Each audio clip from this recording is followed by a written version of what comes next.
এবং উপস্থিত সকলে আসসালামু আলাইকুম এবং শুভ সকাল।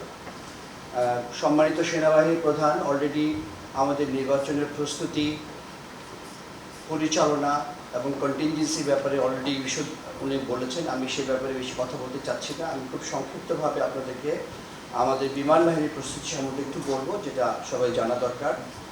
আপনারা জানেন সেনাবাহিনী প্রধান অলরেডি বলেছেন, বিভিন্ন সামরিক, আধা সামরিক ও আইন শৃঙ্খলা রক্ষাকারী বাহিনীর পাশাপাশি বাংলাদেশ বিমান বাহিনী 12 ফেব্রুয়ারিতে অনুষ্ঠিতব্য জাতীয় সংসদ নির্বাচনে নিরবিচ্ছিন্ন, বিশ্বাসযোগ্য ও অংশগ্রহণমূলক করার জন্য সরকারের কর্তৃক প্রদত্ত সকল দায়িত্ব পালনে সম্পূর্ণভাবে প্রস্তুত রয়েছে।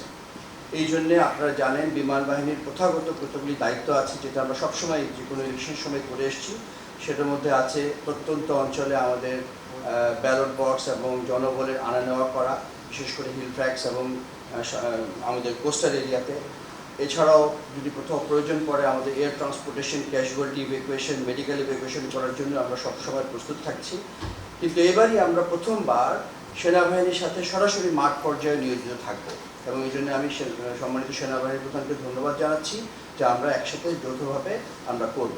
এটা একটা বড় দায়িত্ব আমরা নিয়েছি। আপনারা জানেন যে আমরা গত বছর না 24 জুলাই মাস থেকেই বিমান বাহিনী বাংলাদেশের গুরুত্বপূর্ণ বিমানবন্দরের নিরাপত্তার দায়িত্ব গ্রহণ করেছে এবং তখন থেকেই কিন্তু আমরা ওখানে অনেক জনবল দিয়ে রেখেছি। তারপরেও আমরা এবার আমাদের সমস্ত লোক, যেটা উনি বললেন, আমাদের মাঠ পর্যায়ে হয়তো 1500 থাকবে, বাট আমাদের ফ্লাইং কন্টিনিউ করবে, এখানেও আমাদের প্রায় 2000 থাকবে। সো প্রায় 3500-4000 লোক আমাদের নিয়োজিত থাকবে এই ইলেকশনের জন্য। এই জন্য আমি বিভিন্ন ডিভিশনে আমরা আমাদের লোককে ভাগ করে দিয়েছি, যেখানে যেখানে আমাদের এরিয়া কমান্ডাররা মনে করেছেন এবং জিওসি আরডক এটা সিদ্ধান্ত নিয়েছেন যেখানে এখানে বিমানগুলো আসলে আমাদের সুবিধা হবে, আমরা সেখানে আমাদের জনবলকে নিয়োজিত করেছি। এই লক্ষ্যে সেনাবাহিনীর সাথে আমাদের প্রয়োজনীয় সমস্ত সমন্বয় করা হয়েছে এবং নিয়োজিত সদস্যরা যারা, যেহেতু তারা প্রথমবার মাঠ পর্যায়ে কাজ করবে, তাদের যথাযথ প্রশিক্ষণ দেওয়া হয়েছে এবং তাদেরকে যে সমস্ত সরঞ্জাম প্রয়োজন, বডি ক্যাম্প ইত্যাদি যা যা প্রয়োজন, এগুলি সবই আমরা যোগান দেওয়া হয়েছে এবং ক্রয় করা হয়েছে। আপনারা শুনেছেন যে আমাদের বিশেষায়িত ইউএভি আছে, সেনাবাহিনীরও আছে, যে ইউএভিটা আমরা ডাইরেক্টলি ইউজ করবো এই ইলেকশনের সময়। চট্টগ্রাম এরিয়াতে বিমান বাহিনী করবে, সেনাবাহিনী বাকি নর্থ এবং সেন্ট্রাল পার্ট অফ দি দেশে করবে। এটা ডাইরেক্ট কানেক্টিভিটি আছে আমাদের নির্বাচন কমিশনে, আমরা লাইভ ফিড দিতে পারবো।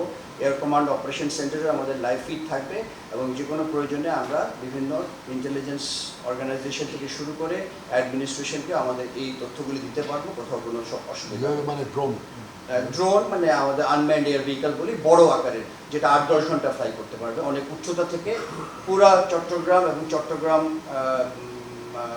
কি বলে এটাকে সিএসটি হিল ট্র্যাক্স এরিয়াকে কভার করতে পারবে। আমাদের যতগুলি হেলিকপ্টার আছে এবং আমাদের ট্রান্সপোর্টের সব স্ট্যান্ড বাই আছে। বিশেষ করে আমরা এগুলি ঢাকা, চট্টগ্রাম, কক্সবাজার এবং যশোর এই 4টা বেজে রাখবো। এখান থেকে আমরা সারা দেশকে কভার করতে পারবো যেখানে যেখানে প্রয়োজন হবে। এবং আমরা অলরেডি বিভিন্ন জেলা প্রশাসনকে জানিয়েছি ওনাদের এলাকাতে যত হেলিপ্যাড আছে এগুলিকে সচল রাখার জন্য, যদি যে কোনো প্রয়োজন হয় আমরা হেলিকপ্টার যাতে এখানে নিয়ে ল্যান্ড করতে পারি। এছাড়াও ভিভিআইপি এবং ভিআইপি অন্যান্য কোনো যদি মুভমেন্ট থাকে সেটার জন্য আমাদের ভিআইপি হেলিকপ্টার সর্বদা প্রস্তুত থাকে।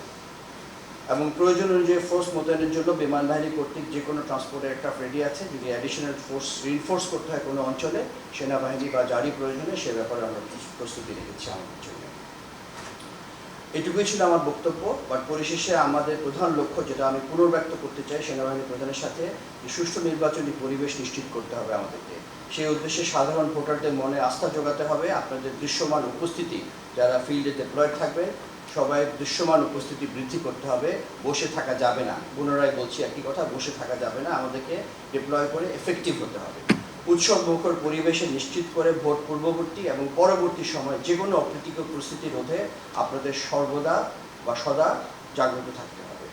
কোনো প্রকার পক্ষপাতিত্ব আমরা করতে পারবো না, এটা কিন্তু মনে রাখতে হবে যারা ফিল্ডে ডিউটি করছি। আমাদের নিজস্ব মতামত থাকতে পারে, এই নিজস্ব মতামত যার তার, কিন্তু আমাদের কাজে কখনোই যাতে কখনো পক্ষপাতিত্ব না রাখা যায়, এটা খুব জরুরি। কোনো জাতিকে একটা অনুকরণীয় নির্বাচন উপহার দিতে আমরা প্রতিজ্ঞাবদ্ধ এবং যেটা নৌবাহিনী প্রধান বলেছেন, আমরা গত 1.5 বছরের ঊর্ধ্বে একসাথে এই কাজই করছি যে একটা সুষ্ঠু নির্বাচন আমরা দিব। সেটাই আমরা, সেই জন্যেই আজকে সেনাবাহিনী 1 লক্ষের অধিক, আমরাও নৌবাহিনী, আমরা সমস্ত যতটুকু আমাদের ক্যাপাবিলিটি আছে আমরা পূর্ণাঙ্গ সেই ক্যাপাবিলিটি ডেলিভার করছি দেশকে, যাতে একটা সুষ্ঠু নির্বাচন হয়। সে পরিশেষে আমি একটা কথাই বলবো, এই মহৎ কাজে মহান আল্লাহ আমাদের যাতে সহায় হয় এবং আমরা যাতে একটা সুন্দর নির্বাচন করতে পারি। আল্লাহ হাফেজ। আমিন।